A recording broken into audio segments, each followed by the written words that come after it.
O Senhor esteja convosco. Ele está no meio de nós. Proclamação do Evangelho de Jesus Cristo segundo Mateus. Glória a vós, Senhor.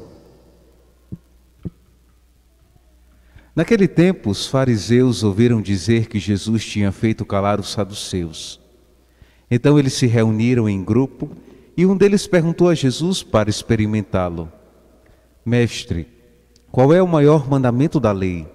Jesus respondeu: Amarás o Senhor teu Deus de todo o teu coração, de toda a tua alma e de todo o teu entendimento.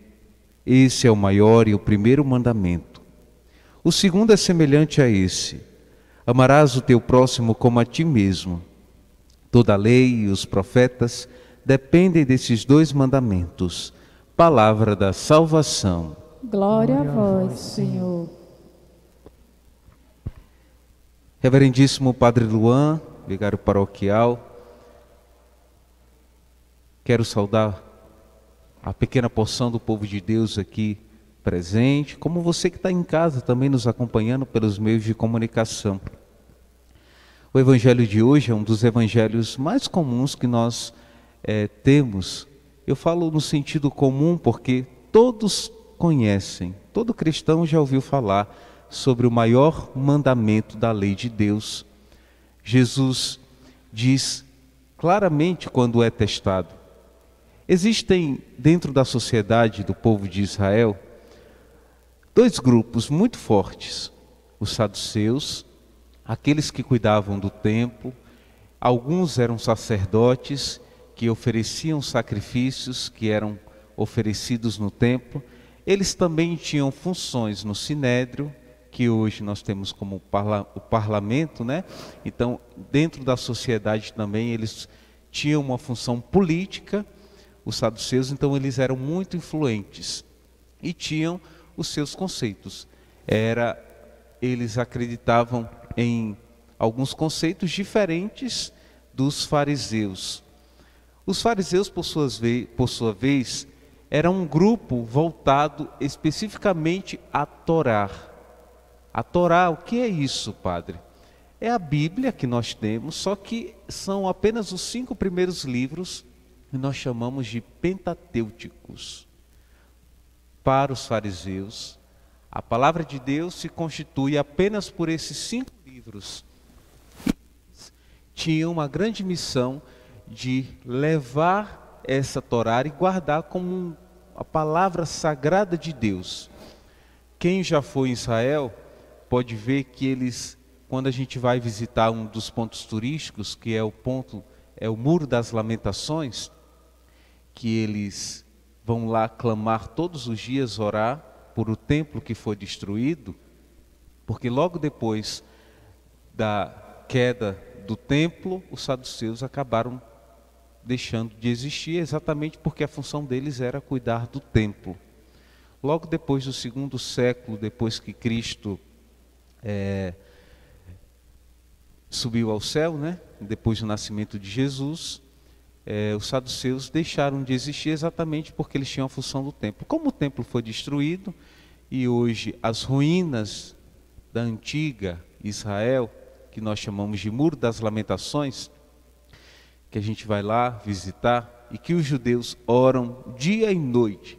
Dia e noite, padre, os judeus estão lá no Muro das Lamentações e o muro não fica sem um judeu a nenhum momento. Tem que ter apenas um judeu ali no muro, orando, lamentando. Chama Muro das Lamentações exatamente porque eles lamentam a perca do templo, né? Do lugar de referência onde Deus mandou construir para habitar no meio do seu povo.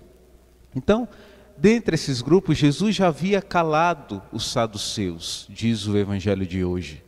E aí os fariseus, que não gostavam muito dos saduceus, disseram: agora a gente vai calar Jesus, nós vamos experimentá-lo, nós vamos testá-lo.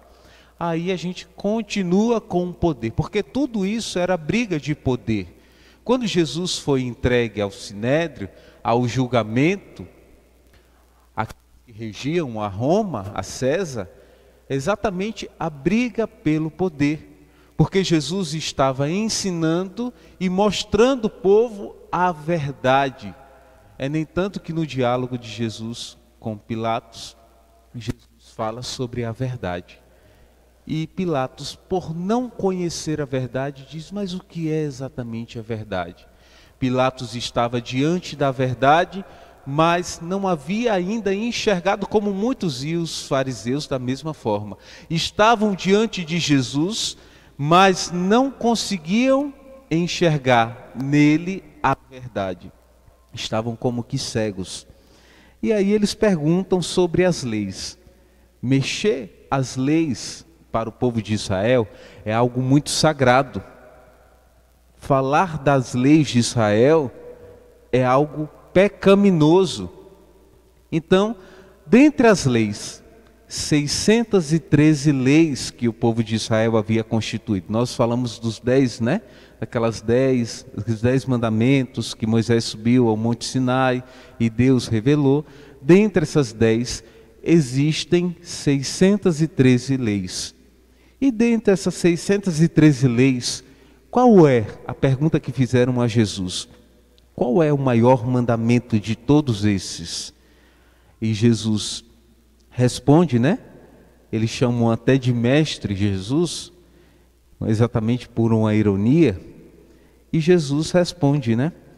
Amarás o Senhor teu Deus de todo o teu coração, de toda a tua alma e de todo o teu entendimento. Daí nós precisamos entender o que é amar a Deus. Duas coisas. São João evangelista, que ele é chamado como o amigo de Jesus, como predileto, é aquele que muito escreve, tanto nos evangelhos como nas duas cartas que nós temos às Sagradas Escrituras. Ele fala sobre o amor, né? Sobre a experiência dele com o amor de Deus. E ele vai falar exatamente sobre Deus, que é amor. E João diz uma frase muito significativa: Deus nos amou por primeiro. Não fomos nós que amamos a Deus, não fomos nós que escolhemos amar a Deus. Foi Deus que nos escolheu por primeiro. Como é que o homem ama? O homem tem a capacidade de amar quando consegue enxergar o bem em uma pessoa ou em uma coisa. A gente não vai amar o que nos fere, o que nos machuca. Quando a gente está diante de alguém que nos fere, nos machuca, a gente tem um sentimento que é o contrário do amor, que é o ódio, né? Vem aquele sentimento ruim. Mas a gente ama quem nos faz bem. Aquilo onde, quando nós encontramos alguém e nós percebemos o bem, nós amamos. Então o nosso amor, o amor humano, está muito relacionado ao bem que vemos nos outros. Mas diferentemente de Deus, Deus não nos ama porque vê o bom em nós, ou o bem em nós, porque somos pecadores. Deus ama por primeiro e, consequentemente, quando Deus ama, Deus faz aquilo se tornar bom e bem. Diferentemente do homem que precisa encontrar o bem para amar, Deus ama para que aquela coisa se torne boa. Aí a gente pega lá o livro do Gênesis na criação. Deus criou o mundo por amor.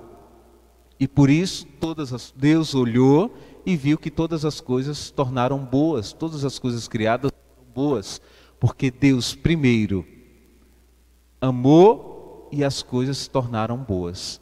É por isso que nós entendemos agora, irmãos, que quando alguém tem um encontro com Jesus e experimenta do seu amor e se sente amado por Deus, ele muda de vida exatamente porque Deus transforma o mal em nós em bom. Quando experimentamos o amor de Deus, Deus tem a capacidade de mudar a nossa vida porque Ele nos amou por primeiro, não porque já éramos bons, mas porque o seu amor nos torna bons. E aí Jesus fala exatamente do maior mandamento. Qual o maior mandamento de todos? Amar a Deus com todo o teu coração. Aí nós entendemos que amar com o coração significa amar com sentimentos que nós temos. Com o coração. Quando a gente diz que a gente ama alguém de coração, significa dizer que nós amamos e sentimos isso dentro do nosso peito. Nós sentimos isso dentro de nós. Como um amor de um casal de namorados. Eles se amam e o olhar e toda a complexidade, todas as palavras mostram exatamente esse amor. Amar com todo o coração, a experiência. Mas não é somente esse amor que Deus espera de nós, um amor de sentimento. Porque quando nós não sentirmos a Deus, nós vamos deixar de amá-lo, porque não sentimos mais com o coração. É amar com todo o coração, com toda a alma, significa dizer amar além dos sentimentos, amar incondicionalmente a Deus, além do meu empírico, daquilo que eu posso sentir, do meu emocional, amar também na minha aridez da vida espiritual, ter a capacidade de amar a Deus com toda a minha alma, mas amar a Deus também com entendimento, com conhecimento, porque entendemos que Jesus é a verdade, e por isso Jesus exatamente gastou muito tempo de sua vida ensinando, porque o conhecimento tem a capacidade também de nos revelar a verdade e consequentemente de nos ajudar a compreender o amor que temos, um amor sentimental com o coração e um amor também que somos chamados a viver, que é um amor com a alma, além do sentimento. Então, é dessa forma que Deus espera que amemos. Não apenas um amor de sentimental, porque tem muitas igrejas aí que pregam sentimentalismo, e que se a gente foi para a igreja e não chorou, nós não amamos e não sentimos a Deus. Isso não tem nada a ver, porque o amor vai além disso, e por isso Deus, no próprio Jesus, diz exatamente para nós, Jesus, que o maior mandamento dentre as leis que o padre falou, que são 613 leis de Israel, a maior lei se funde no amor, porque o cumprimento da lei e esse conhecimento da verdade se dá pelo amor. Eu só vou conseguir ser fiel a uma lei, porque as leis às vezes são pesadas para nós, mas nós só entendemos a lei a partir do amor. Então, o amor tem a capacidade de nos dar sentido a todas as leis que precisamos cumprir. Até mesmo nós, quando compreendemos o amor, entendemos que não podemos pecar, porque o pecado nos torna maus e o amor nos torna bons. Deus nos criou então exatamente para o amor. Deus não nos criou para o mal. O mal constitui pela via do pecado, enquanto o amor nos leva a uma via do bem. Precisamos cada vez mais nos aproximarmos do amor de Deus. É o amor do Senhor que nos torna bons. Se um dia deixamos que a raiz do pecado contaminássemos a tal ponto de nos tornássemos maus, nós precisamos agora nos aproximar de Deus. E aí São Paulo aos Tessalonicenses diz que nós somos chamados a sermos imitadores de Cristo, segundo a leitura que a gente ouviu hoje na liturgia.